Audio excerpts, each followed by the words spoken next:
छोटको छोटको, अरे भाई 10 बज गयल। तो लोगन के कुछ शर्म लाज शर्म बा कि ना हो? उठा जल्दी उठा। अरे का है भौजी, का डिस्टर्ब कर देलू? तू डिस्टर्ब होत बाड़ा, 10 बज गईल बा। तो के समझ में ना आवत बा का समझ में ना आवत बा का? है सुना सुनावा। हो मेहर अबते गईला मर्यादा भूला है ये देवरू।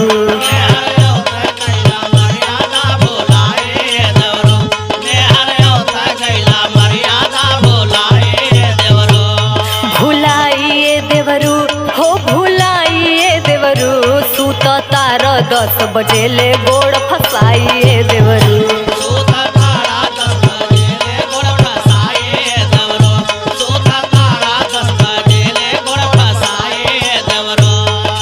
अच्छा तो अपन दिन भुला गेलू? हमार मुंह मत खुलवावा, बुझलू? का हो का तोहार मुंह खुलवाओ तनी बतावा ता। हाँ सुना। सुनावा। कि बड़ी जल्दी गईलू अपन दिन बिसराइए भौजी।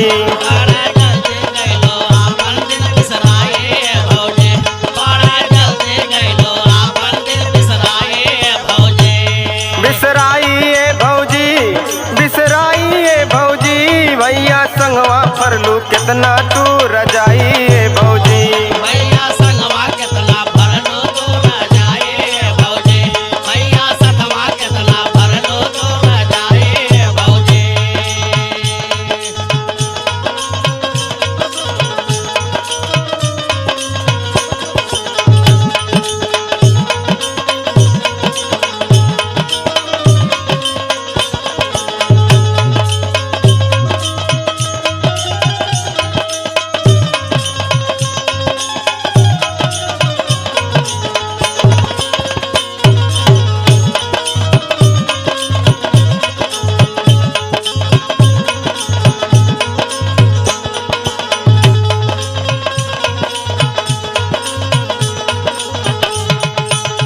चला चला तनी है सुना ता।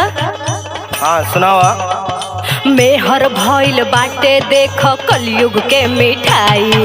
कलयुग के मिठाई हो रामा, कलयुग के मिठाई, कलयुग के मिठाई हो रामा, कलयुग के मिठाई। केतनो खइब एके बबुआ कबो ना ओराई। कबो ना ओराई बबुआ, कबो ना ओराई, कबो ना ओराई बबुआ, कबो ना ओराई। मेहर भइल बाटे देख कलयुग के मिठाई। केतनो खइब एके बबुआ कबो ना ओराई। राख तू जनी एके सिर चढ़ाई ए बबुआ। राखब दोनों जन के सिर चढ़ाए बबुआ, राखब दोनों जन के सिर चढ़ाए बबुआ। चढ़ाइए बबुआ हो सिर चढ़ाइए बबुआ, राख तू जनिए के सिर चढ़ाइए देवरू।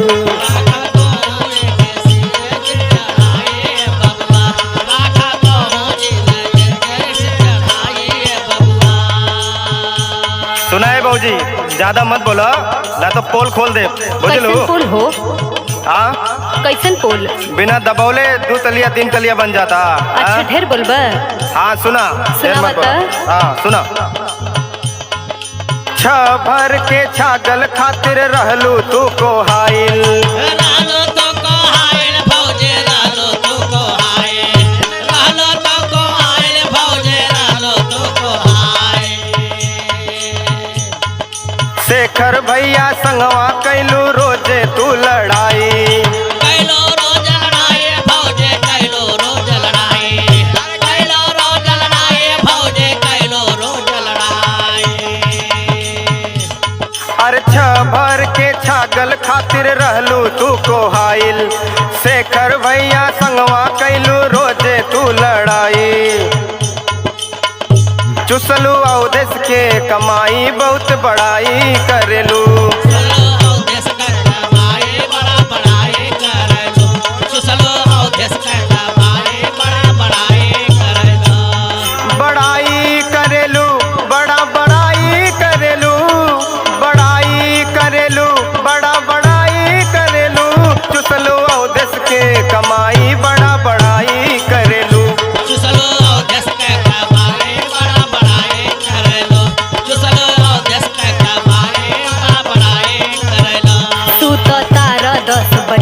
गोड़ फसाइए देवरू। बड़े जल्दी गैलू